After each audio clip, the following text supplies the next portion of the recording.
Hello friends, welcome to Aishwarya online. ഞാൻ രാജീവ്. അപ്പോൾ ഇന്ന് നമ്മൾ സംസാരിക്കുന്നത്, നമുക്കറിയാം പല ആൾക്കാരും ലെൻസുകളെക്കുറിച്ചും ക്യാമറകളെക്കുറിച്ചും വറീഡാണ്. അതുപോലെ നമുക്ക് കമൻറ്റ് സെക്ഷനിൽ ഒത്തിരി ക്വസ്റ്റ്യൻസ് വരാറുണ്ട്. ഈ ക്യാമറയാണോ നല്ലത്, ഈ ക്യാമറയാണോ നല്ലത്, അല്ലെങ്കിൽ ഈ ലെൻസാണോ അല്ലെങ്കിൽ വേറൊരു ലെൻസാണോ നല്ലത്, അങ്ങനെയുള്ള പല ചോദ്യങ്ങൾ വരാറുണ്ട്. ആ ചോദ്യത്തിന് ഞാൻ ഉത്തരം കൊടുക്കാറില്ല എന്ന് നമുക്ക് ഓൾറെഡി പല വീഡിയോകളിലും പറഞ്ഞിട്ടുണ്ട്. ഇങ്ങനെയുള്ള ചോദ്യങ്ങൾക്ക് മാത്രം, മീൻസ് ക്യാമറ ഏതാണ് നല്ലത് അല്ലെങ്കിൽ ലെൻസ് ഏതാണ് നല്ലത് മുതലായ ചോദ്യങ്ങൾക്ക് ഞാൻ ഉത്തരം കൊടുക്കാറില്ല എന്ന് പറഞ്ഞിട്ടുണ്ട്.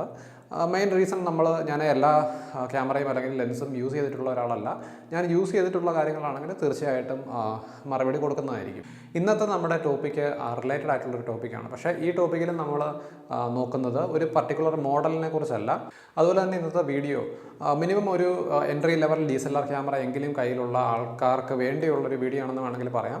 പക്ഷേ പുതിയതായിട്ട് DSLR ക്യാമറ അല്ലെങ്കിൽ ലെൻസ് വാങ്ങുന്ന ആൾക്കാർക്കും പ്രയോജനപ്പെടുന്നൊരു വീഡിയോ ആണ്. ഈ വീഡിയോയിൽ നമ്മൾ പറയുന്നത് ക്യാമറയാണോ അതോ ലെൻസാണോ നിങ്ങൾ ആദ്യം അപ്ഗ്രേഡ് ചെയ്യേണ്ടത് എന്നുള്ള ടോപ്പിക്കിനെ കുറിച്ചാണ്. മീൻസ് നമ്മൾ പല വീഡിയോകളിലും കണ്ടിട്ടുണ്ട്. മീൻസ് നമ്മൾ പല ആൾക്കാരും, മീൻസ് ഒരു ഭൂരിഭാഗം ആൾക്കാരും പറയുന്നത് നിങ്ങൾ ക്യാമറ അപ്ഗ്രേഡ് ചെയ്യുന്നതിന് പകരം മുൻപ് അല്ലെങ്കിൽ അപ്ഗ്രേഡ് ചെയ്യുന്നതിന് മുമ്പ് അപ്ഗ്രേഡ് ചെയ്യേണ്ടത് ലെൻസ് ആണെന്ന് ഒത്തിരി ആൾക്കാർ അല്ലെങ്കിൽ പ്രൊഫഷണൽസ് എല്ലാം പറയുന്നത് ഇത് തന്നെയാണ്.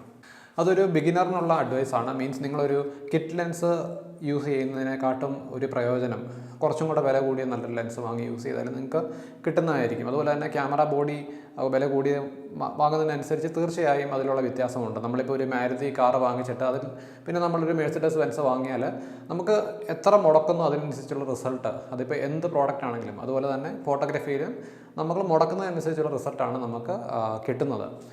ഈ വീഡിയോയിൽ ഞാൻ മെയിനായിട്ട് കോൺസെൻട്രേറ്റ് ചെയ്യാൻ ആഗ്രഹിക്കുന്നത് ലെൻസ് അപ്ഗ്രേഡ് ചെയ്താലുള്ള ഗുണങ്ങൾ എന്താണ്, അല്ലെങ്കിൽ ക്യാമറ അപ്ഗ്രേഡ് ചെയ്താലുള്ള ഗുണങ്ങൾ എന്താണെന്നാണ്. ഇപ്പോൾ രണ്ടും എടുത്ത് നോക്കിയാൽ നമ്മൾ കൂടുതലും റെക്കമെൻഡ് ചെയ്യുന്നത് നിങ്ങൾ ലെൻസ് അപ്ഗ്രേഡ് ചെയ്യാനാണ്. അപ്പോൾ നിങ്ങൾക്ക് മിനിമം ഒരു DSLR ക്യാമറ ഉള്ള ഒരാളാണ്, ഒരു എൻട്രി ലെവൽ ക്യാമറയും ഒരു എൻട്രി ലെവൽ ലെൻസും കയ്യിലുള്ള ഒരാളാണെങ്കിൽ എന്തൊക്കെ അപ്ഗ്രേഡ് ചെയ്യാം, അല്ലെങ്കിൽ എന്തിന് എപ്പോൾ ഏത് അപ്ഗ്രേഡ് ചെയ്യണം എന്ന് നമുക്ക് ജസ്റ്റ് നോക്കാം. ആദ്യമായിട്ട് സജസ്റ്റ് ചെയ്യുന്നത്, നിങ്ങളിപ്പോൾ ഒരു നോർമൽ നിങ്ങളുടെ യൂസാണ് ഫസ്റ്റ് പ്രയോറിറ്റി. പിന്നെ ഈ വീഡിയോ ഒരു പർട്ടിക്കുലർ കാറ്റഗറിയിലുള്ള ആൾക്കാർക്ക് വേണ്ടി ഉള്ള വീഡിയോ അല്ല. ഇത് കാറ്റഗറി ഏതാണെന്ന് ചോദിച്ചാൽ കയ്യിൽ ഇഷ്ടം പോലെ ക്യാഷ് ഉണ്ട്. അപ്പം ആ ക്യാഷ് മുടക്കാനായിട്ട് അവർക്ക് പ്രശ്നമില്ല. അപ്പോൾ 5D Mark IV വേണമെങ്കിൽ അത്, അല്ലെങ്കിൽ 1DX വേണമെങ്കിൽ അത്, അങ്ങനെ എന്തും വാങ്ങിക്കാൻ കേപ്പബിലിറ്റി ഉള്ള ആൾക്കാർക്ക് വേണ്ടിയുള്ള ഒരു വീഡിയോ അല്ല. ഒരു മിനിമം ബഡ്ജറ്റ് നിങ്ങളുടെ കയ്യിലുണ്ട്, ആ ബഡ്ജറ്റ് എങ്ങനെ യൂസ് ചെയ്യണം എന്ന് അറിയാൻ മേലാതെ കൺഫ്യൂസ്ഡ് ആയിട്ടിരിക്കുന്ന ആൾക്കാർക്ക് വേണ്ടിയുള്ള ഒരു വീഡിയോയാണിത്. ഓക്കെ, ആദ്യം നമുക്ക് നോക്കേണ്ടത് നിങ്ങൾ അപ്ഗ്രേഡ് ചെയ്യുന്നത് എന്തിനു വേണ്ടിയാണ്.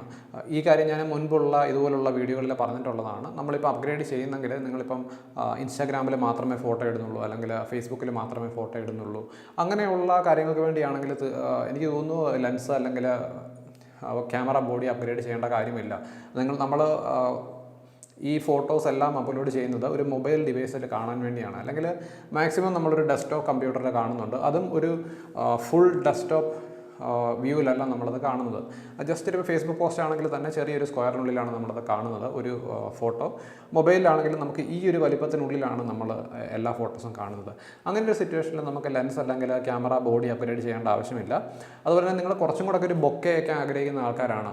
ഇപ്പോൾ ഇൻസ്റ്റാഗ്രാമിലാണെങ്കിലും ഫേസ്ബുക്കിലാണെങ്കിലും നിങ്ങൾക്ക് നല്ല ബാക്ക്ഗ്രൗണ്ട് ബ്ലർ വേണം, അങ്ങനെയൊക്കെ ഉള്ള സിറ്റുവേഷനിലാണെങ്കിൽ നിങ്ങൾക്ക് തീർച്ചയായും ഒരു 50mm 1.8 അല്ലെങ്കിൽ 40mm ലെൻസ്, അങ്ങനെയുള്ള വില കുറഞ്ഞ ലെൻസുകൾ വാങ്ങിച്ച് ഈ ഒരു പർട്ടിക്കുലർ യൂസിന് വേണ്ടി നിങ്ങൾക്ക് അപ്ഗ്രേഡ് ചെയ്ത്, വലിയൊരു അപ്ഗ്രേഡേഷൻ അല്ല, ചെറിയൊരു അപ്ഗ്രേഡേഷനാണ്. ഒരു പ്രൈം ലെൻസ് വാങ്ങിയാൽ മീൻസ് നല്ല അപ്പർച്ചർ ഓപ്പണിംഗ് ഉള്ള വൈഡായിട്ട് കൂടുതൽ ലൈറ്റ് കിടക്കുന്ന ഒരു ലെൻസ് വാങ്ങിയാൽ നിങ്ങൾക്ക് കുറച്ചും കൂടെ നല്ല ബാക്ക്ഗ്രൗണ്ട് ബ്ലർ അല്ലെങ്കിൽ ബൊക്കെ കിട്ടാനായിട്ട് ഈ ലെൻസുകൾ നിങ്ങളെ സഹായിക്കും. ഇനി രണ്ടാമത്തെ കാറ്റഗറി ആൾക്കാർ പ്രൊഫഷണൽ ഫോട്ടോഗ്രാഫിയിലേക്ക് കയറുന്ന ആൾക്കാർ. മീൻസ് നിങ്ങൾ ഇത്രയും നാൾ ഒരു ഹോബിയായിട്ട് കൊണ്ട് നടന്നു, ഇനി ഒരു പുതിയൊരു പ്രൊഫഷണൽ ഫോട്ടോഗ്രാഫി വർക്ക് കിട്ടി. നിങ്ങൾ ഈ ഒറ്റ വർക്ക് കൊണ്ട് നടത്തുന്ന ആളാണെങ്കിൽ അപ്ഗ്രേഡ് ചെയ്യേണ്ട. എന്തെങ്കിലും ഒരു ലെൻസ് അല്ലെങ്കിൽ നല്ലൊരു ബോഡി റെൻറ്റ് ചെയ്തിട്ട് ആ വർക്ക് ചെയ്ത്, ഇപ്പോൾ ഒരു സുഹൃത്തിൻ്റെ കല്യാണം നീ ചെയ്യണമെന്ന് ആ സുഹൃത്തിനോട് പറഞ്ഞാൽ ജസ്റ്റ് എന്തെങ്കിലും ഒരു നല്ല ലെൻസ് റെൻറ്റ് ചെയ്തിട്ട് വർക്ക് ചെയ്തിട്ട് കൊടുക്കുക. പക്ഷേ നിങ്ങൾക്ക് ഇങ്ങനൊരു എയിം ഉണ്ട്, നിങ്ങൾക്ക് ഫ്യൂച്ചറിൽ നല്ലൊരു കണ്ടിന്യൂസ് ആയിട്ട് വർക്ക് ചെയ്യണം എന്നുള്ളൊരു ആഗ്രഹമാണ്. അപ്പോൾ ആദ്യത്തെ വർക്ക് ചെയ്യാൻ പോവുകയാണ്. അങ്ങനെ വരുമ്പോഴത്തേക്കിനും നമുക്ക് ചെറിയ തോതിലൊന്ന് അപ്ഗ്രേഡ് ചെയ്യാം. അപ്പോൾ നിങ്ങളുടെ കയ്യിൽ ബഡ്ജറ്റ് മിനിമമാണ്, ബോഡിയും ലെൻസും കൂടെ അപ്ഗ്രേഡ് ചെയ്യാനുള്ളൊരു ഓപ്ഷൻ ഇല്ല. കയ്യിലിരിക്കുന്നത് ചെറിയൊരു എൻട്രി ലെവൽ ക്യാമറ ആണെങ്കിൽ ഞാൻ റെക്കമെൻഡ് ചെയ്യുന്നത് തീർച്ചയായും നല്ലൊരു ലെൻസിൽ ഇൻവെസ്റ്റ് ചെയ്യാനാണ് ബിഗിനിങ്ങിൽ. അതുപോലെ തന്നെ ഈ ഇൻവെസ്റ്റ് ചെയ്യുന്ന ടൈമിൽ ശ്രദ്ധിക്കേണ്ട കാര്യങ്ങൾ, നിങ്ങളിപ്പോൾ ഒരു APS-C സെൻസർ ക്യാമറയാണ് അല്ലെങ്കിൽ ക്രോപ്പ് സെൻസർ ബോഡിയാണ് നിങ്ങൾ യൂസ് ചെയ്യുന്നതെങ്കിൽ ഫുൾ ഫ്രെയിം ക്യാമറയിലേക്ക് ഫ്യൂച്ചറിൽ എന്ന് പറയുമ്പോൾ 1 വർഷം കഴിഞ്ഞ് നിങ്ങൾ ചിലപ്പോൾ ഒരു ഫുൾ ഫ്രെയിമിലേക്ക് മാറാൻ സാധ്യതയുള്ള ആൾക്കാരാണെങ്കിൽ തീർച്ചയായും ഒരു ഫുൾ ഫ്രെയിം ക്യാമറയ്ക്കും ഫിറ്റ് ചെയ്യുന്ന ലെൻസുകൾ നിങ്ങൾ വാങ്ങുക. ഇപ്പോൾ ലെൻസാണ് ആദ്യം വാങ്ങുന്നതെങ്കിൽ. പക്ഷേ നിങ്ങളൊരു ഫുൾ ഫ്രെയിം ക്യാമറ ഉടനെ ഒന്നും വാങ്ങുന്നില്ല, ഒരു 5 വർഷം കഴിഞ്ഞേ വാങ്ങാൻ ഉദ്ദേശിക്കുന്നുണ്ടെങ്കിൽ തീർച്ചയായും ക്രോപ്പ് സെൻസർ ക്യാമറകളിൽ വർക്ക് ചെയ്യുന്ന ലെൻസുകൾ നിങ്ങൾക്ക് വാങ്ങാം. മീൻസ് നിങ്ങൾക്ക് ഫുൾ ഫ്രെയിം ലെൻസുകളും ക്രോപ്പ് സെൻസർ ക്യാമറയ്ക്ക് വേണ്ടിയുള്ള ലെൻസുകളും ക്രോപ്പ് ബോഡിയിൽ വർക്ക് ചെയ്യും. അപ്പോൾ നിങ്ങൾക്കൊരു ഫുൾ ഫ്രെയിം ലെൻസ് വാങ്ങിയാൽ ഫ്യൂച്ചറിൽ നിങ്ങളിപ്പോൾ ഒരു ഫുൾ ഫ്രെയിം ക്യാമറയിലേക്ക് അപ്ഗ്രേഡ് ചെയ്ത് കഴിഞ്ഞാൽ ലെൻസും അപ്ഗ്രേഡ് ചെയ്യേണ്ട ആവശ്യം അവിടെ വരുന്നില്ല. അങ്ങനെ ഒരു പ്ലാൻ നിങ്ങൾക്ക് ഉണ്ടെങ്കിൽ, ഇപ്പോൾ എൻ്റെ ഒരു കേസിലാണെങ്കിൽ ഞാൻ ഫുൾ ഫ്രെയിമും അല്ലാതെ APS-C സെൻസർ ക്യാമറയും വാങ്ങിയിട്ടുള്ള ആളാണ്, യൂസ് ചെയ്തിട്ടുള്ള ആളാണ്. അപ്പോൾ എനിക്കിപ്പോൾ ഉടനെ ഒരു ഫുൾ ഫ്രെയിം വാങ്ങാനുള്ള ഒരു പ്ലാൻ എൻ്റെ കയ്യിലില്ല. അപ്പോൾ അങ്ങനെ വരുമ്പോഴേ എനിക്ക് APS-C സെൻസർ ക്യാമറയുടെ ലെൻസുകളിൽ ഇൻവെസ്റ്റ് ചെയ്യാം. അവയ്ക്ക് ഫുൾ ഫ്രെയിം ലെൻസുകളെ അപേക്ഷിച്ച് വില കുറവുമാണ്. വില കുറഞ്ഞ ഫുൾ ഫ്രെയിം ലെൻസുകളുമുണ്ട്, എൻട്രി ലെവൽ ലെൻസുകൾ. പക്ഷേ നമ്മൾ തീർച്ചയായും അപ്ഗ്രേഡ് ചെയ്യുന്ന ടൈമിൽ എന്തായാലും ആ ഒരു ലെവലിൽ നിന്ന് നെക്സ്റ്റ് ലെവലിലേക്ക് വേണം അപ്ഗ്രേഡ് ചെയ്യാനായിട്ട്. മീൻസ് കുറച്ചും കൂടെ നിങ്ങൾക്കറിയാം, മിക്ക ക്യാമറ അല്ലെങ്കിൽ ലെൻസുകൾ നമുക്കൊരു എൻട്രി ലെവൽ അല്ലെങ്കിൽ പിന്നൊരു മിഡ് ലെവൽ, അതുപോലെ തന്നെ ടോപ്പ് ലെവൽ, ഇങ്ങനെ 3 കാറ്റഗറി ആയിട്ട് എല്ലാ ബ്രാൻഡുകളിലും നമുക്ക് കാണാൻ സാധിക്കും. അപ്പോൾ ഇൻവെസ്റ്റ് ചെയ്യുമ്പോൾ ഈ കാര്യം ശ്രദ്ധിക്കുക, നിങ്ങൾ ഫുൾ ഫ്രെയിമിലേക്ക് പോകുന്നുണ്ടോ അതോ കുറച്ച് നാളത്തേക്കിന് APS-C ക്രോപ്പ് സെൻസർ ബോഡിയിലാണോ നിങ്ങൾ നിൽക്കുന്നത്, അതനുസരിച്ച് വേണം ലെൻസുകൾ വാങ്ങാനായിട്ട്. ഓക്കെ, അപ്പോൾ നിങ്ങൾ ലെൻസ് വാങ്ങാനായിട്ട് തീരുമാനിച്ച ഒരു വ്യക്തിയാണെങ്കിൽ നിങ്ങൾ അപ്ഗ്രേഡ് ചെയ്യുമ്പോൾ, ഇപ്പോൾ എനിക്കൊരു ഒരു വെഡ്ഡിങ് ഫോട്ടോഗ്രാഫി ചെയ്യുന്ന ഒരാളാണെങ്കിൽ സ്റ്റാർട്ടിങ്ങിൽ നിങ്ങളിപ്പോൾ എൻ്റെ ഒരു അപ്ഗ്രേഡേഷൻ ആണെങ്കിൽ ഞാനിപ്പം APS-C സെൻസർ ക്യാമറ മാത്രം യൂസ് ചെയ്യുന്ന ആളാണ്. മീൻസ് നമുക്ക് ആദ്യം കയ്യിൽ കിട്ടുന്ന ഒരു കിറ്റ് ലെൻസാണ്, 18-55 mm കിറ്റ് ലെൻസാണ്. അപ്പോൾ ആ കിറ്റ് ലെൻസിൽ നിന്നൊരു അപ്ഗ്രേഡേഷനാണ് ഞാനിപ്പം 17-50 mm ഒരു മിഡ് റേഞ്ച് സെയിം ഫോക്കൽ ലെങ്തിൽ വരുന്ന ഒരു ലെൻസാണ്. മീൻസ് പഴയ ലെൻസ് കൊടുത്തിട്ട് ഈ ലെൻസാണ് ഞാനിപ്പോൾ ഒരു 3 വർഷങ്ങളോ അല്ലെങ്കിൽ 4 വർഷങ്ങളായിട്ട് യൂസ് ചെയ്യുന്നത് APS-C സെൻസർ ക്യാമറയിൽ. 17-50 mm സിഗ്മ ലെൻസാണ്.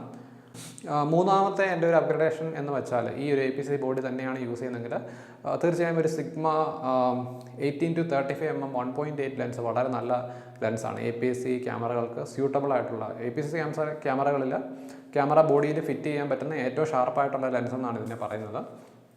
അപ്പോൾ അങ്ങനെ ഒരു അപ്ഗ്രേഡേഷനാണ് എൻ്റെ മൂന്നാമത്തെ ലെവലിൽ വരുന്നത്. അപ്പോൾ നമ്മുടെ കയ്യിലുള്ള ബഡ്ജറ്റും കാര്യങ്ങളും നോക്കിയിട്ട് അപ്ഗ്രേഡ് ചെയ്യുക എന്നാണ് എനിക്ക് പറയാനുള്ളത്. അപ്പോൾ ഒന്നാമത്തെ കാര്യം ഇതാണ്, നിങ്ങളുടെ അപ്ഗ്രേഡേഷൻ നിങ്ങളുടെ ഫ്യൂച്ചർ പ്ലാൻ അനുസരിച്ച് വേണം അപ്ഗ്രേഡ് ചെയ്യാനായിട്ട്. പ്ലാൻ ഇല്ലാതെ അപ്ഗ്രേഡ് ചെയ്ത് പോയാലും നിങ്ങളുടെ കയ്യിൽ നിന്ന് ഒത്തിരി പൈസ നഷ്ടമാകും. രണ്ടാമത്തെ കാര്യം, നിങ്ങൾക്ക് ലെൻസ് അപ്ഗ്രേഡ് ചെയ്യാം. ഇപ്പോൾ ഒരു കിറ്റ് ലെൻസാണ് കയ്യിലുണ്ടെങ്കിൽ വളരെ ക്ലെവറായിട്ട് ബുദ്ധിപരമായിട്ട് അപ്ഗ്രേഡ് ചെയ്യാം. അതായത് നിങ്ങൾ കിറ്റ് ലെൻസിന് നമുക്ക് എന്തായാലും നല്ലൊരു ബൊക്കെ കെട്ടാൻ വളരെ പാടാണ്. അപ്പോൾ നിങ്ങൾക്ക് അപ്ഗ്രേഡ് ചെയ്യാവുന്നൊരു ഓപ്ഷൻ ഞാൻ സ്വീകരിച്ച മാർഗ്ഗമാണ് നിങ്ങളോട് പറയുന്നത്. ഒരു 50 mm ലെൻസ് വാങ്ങുക, അതിൽ നിങ്ങൾക്ക് ബാക്ക്ഗ്രൗണ്ട് ബ്ലർ മുതലായ കാര്യങ്ങൾ നിങ്ങൾക്ക് 50 mm ലെൻസിൽ കിട്ടും. വലിയ പ്രൈസ് മുടക്കേണ്ട കാര്യമില്ല. അതുപോലെ തന്നെ ഒരു 17-50 mm രണ്ടാമത്തെ ഒരു ലെൻസ് IS ഒക്കെയുള്ള ഇമേജ് സ്റ്റെബിലൈസേഷനുള്ള ലെൻസും എടുക്കുക. അപ്പോൾ ഒരു അധികം ഇൻവെസ്റ്റ്മെൻറ്റ് ഇല്ലാതെ എനിക്ക് അപ്ഗ്രേഡ് ചെയ്യാൻ സാധിച്ചു. അപ്പോൾ നിങ്ങൾക്കും ചെയ്യാവുന്നൊരു സിമിലർ കാര്യമാണ്. അതായത് വില കുറഞ്ഞ അല്ലെങ്കിൽ ഒരു 30,000 രൂപ റേഞ്ചിൽ വരുന്ന ലെൻസുകൾ, നമുക്ക് നല്ല ഷാർപ്പായിട്ടുള്ള ഒരു ലെൻസുകൾ ഒട്ടനവധി അവൈലബിൾ ആണ്. ഇത് ഏതൊക്കെയാണെന്ന് കമൻറ്റ് സെക്ഷനിൽ ചോദിച്ചാൽ എനിക്ക് പറയാൻ സാധിക്കില്ല എല്ലാ ലെൻസിൻ്റെയും പേരുകൾ. മീൻസ് ഞാൻ എല്ലാ ലെൻസുകളും യൂസ് ചെയ്തിട്ടില്ല. നിങ്ങൾ കുറച്ചൊക്കെ ഒന്ന് സെർച്ച് ചെയ്ത് കഴിഞ്ഞാൽ അങ്ങനെയുള്ള ലെൻസുകൾ കണ്ടുപിടിക്കാൻ സാധിക്കും. ഒരു മിഡ് റേഞ്ച് ലെൻസുകൾ, പക്ഷേ നല്ല ഷാർപ്നെസ് ഉള്ള ലെൻസുകൾ, അല്ലെങ്കിൽ നല്ല അപ്പർച്ചർ ഓപ്പണിംഗ് ഉള്ള ലെൻസുകൾ, അങ്ങനെയുള്ള ലെൻസുകൾ ചൂസ് ചെയ്ത് നിങ്ങൾക്ക് അപ്ഗ്രേഡ് ചെയ്യാൻ സാധിക്കും. ഓക്കെ, ഇനി മൂന്നാമത്തെ കാര്യത്തിലേക്ക് പോകാം. നിങ്ങളുടെ ആവശ്യമനുസരിച്ച് നിങ്ങൾ അപ്ഗ്രേഡ് ചെയ്യുക. ഇപ്പോൾ നിങ്ങൾ പ്രൊഫഷണൽ ഫോട്ടോഗ്രാഫിയിലേക്ക് തിരിഞ്ഞു, അടുത്തത് നിങ്ങൾ കോൺസെൻട്രേറ്റ് ചെയ്യാൻ ആഗ്രഹിക്കുന്നത് വെഡ്ഡിങ് ഫോട്ടോഗ്രാഫിയാണ്. അങ്ങനെ വരുമ്പോഴും നിങ്ങൾക്ക് വേണ്ട ഒരു ഫോക്കൽ റേഞ്ച് എന്ന് പറഞ്ഞാൽ മീൻസ് നമുക്ക് ഏകദേശം എല്ലാ 200 mm വരെയുള്ള ഫോക്കൽ റേഞ്ച് വെഡ്ഡിങ് ഫോട്ടോഗ്രാഫിയിൽ യൂസ്ഫുള്ളാണ്. അപ്പോൾ നമ്മൾ നോർമലി ഒരു വെഡ്ഡിങ് ഫോട്ടോഗ്രാഫർ വാങ്ങുന്നത് ഫുൾ ഫ്രെയിം ക്യാമറ ആണെങ്കിൽ 24-70 mm ലെൻസും 70-200 mm ലെൻസും ഉണ്ടെങ്കിൽ 24 മുതൽ 200 വരെയുള്ള ആ ഒരു ഏരിയ അദ്ദേഹത്തിന് ഈ 2 ലെൻസ് കൊണ്ട് കവർ ചെയ്യാൻ സാധിക്കും, വേറെ ഇൻവെസ്റ്റ്മെൻറ്റുകളില്ലാതെ. അപ്പോൾ അങ്ങനെ ചെയ്യുന്ന വെഡ്ഡിങ് ഫോട്ടോഗ്രാഫറാണ് അധികമുള്ള ആൾക്കാർ. അല്ലെങ്കിൽ നിങ്ങൾ വെഡ്ഡിങ് അല്ല ബേബി ഫോട്ടോഗ്രാഫി ആണെങ്കിൽ നിങ്ങൾക്ക് ഒരു 17-50 mm ലെൻസ് ഉണ്ടെങ്കിൽ നിങ്ങൾക്ക് ബേബീസ് മാത്രമാണെങ്കിലും നിങ്ങൾക്ക് ആ ഒറ്റ ലെൻസിൻ്റെ ആവശ്യമേ ഉള്ളൂ. പിന്നെ ഒരു മാക്രോ ലെൻസ് കൂടെ ഉണ്ടെങ്കിൽ നല്ലതാണ്. മീൻസ് വളരെ ക്ലോസപ്പ് ആയിട്ടുള്ള ബേബിയുടെ നെയിലുകൾ, ബേബിയുടെ നഖം അല്ലെങ്കിൽ ചുണ്ട്, കണ്ണ്, അങ്ങനെയുള്ള കാര്യങ്ങൾ വളരെ ക്ലോസപ്പ് ആയിട്ട് എടുക്കാനായിട്ട് ഈ മാക്രോ ലെൻസ് ഉണ്ടെങ്കിൽ നിങ്ങൾക്ക് സാധിക്കും. ഇനി നിങ്ങൾ സ്പോർട്സ് ഫോട്ടോഗ്രാഫിയിൽ പോകുന്ന ആൾക്കാരാണ്, മീൻസ് സ്പോർട്സ് ഫോട്ടോഗ്രാഫിയാണ് നിങ്ങൾ പ്രൊഫഷണലായിട്ട് ചൂസ് ചെയ്യാൻ ആഗ്രഹിക്കുന്നത്, ഫ്യൂച്ചറിൽ അതിനുവേണ്ടിയാണ് എയിം ചെയ്യുന്നതെങ്കിൽ കുറച്ച് ഒരു സൂം റേഞ്ച് കൂടുതലുള്ള ലെൻസ്, അതുപോലെ തന്നെ ഫാസ്റ്റ് ആയിട്ടുള്ള ലെൻസ്, പെട്ടെന്ന് ഫോക്കസ് ചെയ്യുന്ന ലെൻസ്, ഈ കാര്യങ്ങൾ നോക്കിയുള്ള ഒരു ലെൻസ് വാങ്ങുക. അല്ലെങ്കിൽ വൈൽഡ് ലൈഫ് ഫോട്ടോഗ്രാഫിയിലാണെങ്കിൽ ഇത് സെയിം തന്നെ, സൂം ലെൻസ്, പക്ഷേ വളരെ നല്ല ബോഡി ക്വാളിറ്റി കൺസ്ട്രക്ഷനുള്ള ലെൻസ്, വെതർ സീലിംഗ് ഉള്ള ലെൻസ് മുതലായ കാര്യങ്ങൾ നമുക്ക് വൈൽഡ് ലൈഫിന് ചെയ്യുമ്പോൾ ഇങ്ങനെയുള്ള ലെൻസുകളാണ് വേണ്ടത്. അപ്പോൾ നിങ്ങൾ ഏത് കാറ്റഗറിയിലാണ് പോകുന്നതെന്ന് നോക്കിയിട്ട് ലെൻസ് വാങ്ങുക, അതിനനുസരിച്ചുള്ള ലെൻസുകൾ വാങ്ങുക. പിന്നെ എല്ലാത്തിൻ്റെയും കൂടെ ഒരു സ്റ്റാൻഡേർഡ് ഫോക്കൽ ലെങ്ത് എന്ന് പറഞ്ഞാൽ ഇതുപോലെ ഏകദേശം 17-50 അല്ലെങ്കിൽ 17-55, 18-55 ഒക്കെയാണ്. അപ്പോൾ ആ ഒരു സ്റ്റാൻഡേർഡ് ലെൻസ് എപ്പോഴും കയ്യിൽ കരുതിയിരിക്കുന്നത് നല്ലതാണെന്നാണ് എൻ്റെ വിശ്വാസം. മീൻസ് അത് ബാക്കിയുള്ള ലെൻസുകൾ നിങ്ങളുടെ കയ്യിൽ കൊണ്ടുപോകാൻ സാധിക്കാത്ത ഒരു സിറ്റുവേഷൻ ആണെങ്കിൽ ഈ ഒരു ലെൻസ് ഉണ്ടെങ്കിൽ നിങ്ങൾക്ക് ഒട്ടനവധി കാര്യങ്ങൾ കവർ ചെയ്യാനായിട്ട് സാധിക്കും. ഇനി ലെൻസുകളെ കുറിച്ചുള്ള നാലാമത്തെ കാര്യം, ഇപ്പോൾ നമുക്ക് 4 കാര്യങ്ങൾ മാത്രമല്ല ലെൻസിലുള്ളത്, നിങ്ങൾ ശ്രദ്ധിക്കാനുള്ള കാര്യങ്ങൾ. എൻ്റെ മനസ്സിൽ വന്ന 4 കാര്യങ്ങൾ ഞാൻ ഷെയർ ചെയ്യുന്നതേ ഉള്ളൂ. ലെൻസിൻ്റെ വേറൊരു പ്രത്യേകത എന്ന് വെച്ചാൽ പല ലെൻസിനും, ഇപ്പം നിങ്ങളൊരു 85 mm ലെൻസ് തന്നെ എടുത്ത് നോക്കിയാൽ പല ലെൻസിനും പല ക്വാളിറ്റീസ് ഉണ്ട്. അപ്പോൾ 85 mm കനോൺ ലെൻസ് 1.8 ലെൻസിൻ്റെ ബൊക്കെ നല്ലതാണ്, ഞാൻ പല പ്രാവശ്യം പറഞ്ഞിട്ടുണ്ട്. അതുപോലെ തന്നെ നിങ്ങളിപ്പോൾ ഒരു 85 mm കനോൺ 1.2 ലെൻസൊക്കെ ആണെങ്കിൽ വളരെ ഷാർപ്പാണ്, അതുപോലെ തന്നെ നല്ല ബൊക്കയും കിട്ടുന്നൊരു ലെൻസാണ്. ഇപ്പോൾ ടാമറോണിൻ്റെ പുതിയ 85 mm ISOട് കൂടിയ ലെൻസ് 1.8 IS ലെൻസ്, സെയിം തന്നെ കനോണിൻ്റെ 85 mm 1.4 IS ലെൻസ്. അപ്പോൾ ഇമേജ് സ്റ്റെബിലൈസേഷൻ കൂടിയുള്ള ഒരു IS ലെൻസുകളുണ്ട്. പിന്നെ ബൊക്കെ ക്വാളിറ്റി പല രീതിയിലുള്ള ലെൻസുകളുണ്ട്. മീൻസ് നമുക്കൊരു ഓവൽ ഷേപ്പിൽ ബൊക്കെ കിട്ടുന്ന ബൊക്കെ ക്രിയേറ്റ് ചെയ്യാൻ സാധിക്കുന്ന ലെൻസുകളുണ്ട്. പല തരത്തിലുള്ള ബൊക്കെ ക്രിയേറ്റ് ചെയ്യാൻ സാധിക്കുന്ന ലെൻസുകളുണ്ട്. അപ്പോൾ അങ്ങനെയുള്ള കാര്യങ്ങൾ നിങ്ങൾക്ക് ശ്രദ്ധിക്കണമെങ്കിൽ ലെൻസ് പർച്ചേസ് ചെയ്യുമ്പോൾ ഇതൊക്കെ ശ്രദ്ധിക്കാം. അപ്പോൾ ലെൻസ് പർച്ചേസിൽ ബേസിക് കാര്യങ്ങൾ ഇതാണ്. ഇപ്പം നമുക്ക് ലെൻസ് വാങ്ങിയാൽ നമുക്ക് ഉണ്ടാകുന്ന മീൻസ് അഡ്വാൻറ്റേജസ്, ബെനിഫിറ്റ്സ് ഏതൊക്കെയാണെന്ന് ചോദിച്ചാൽ, അതായത് ലെൻസ് അപ്ഗ്രേഡ് ചെയ്യുമ്പോൾ ഒന്നാമതായിട്ട് കുറച്ചും കൂടെ ഷാർപ്പായിട്ടുള്ള പിക്ചേഴ്സ് നമുക്ക് കിട്ടും.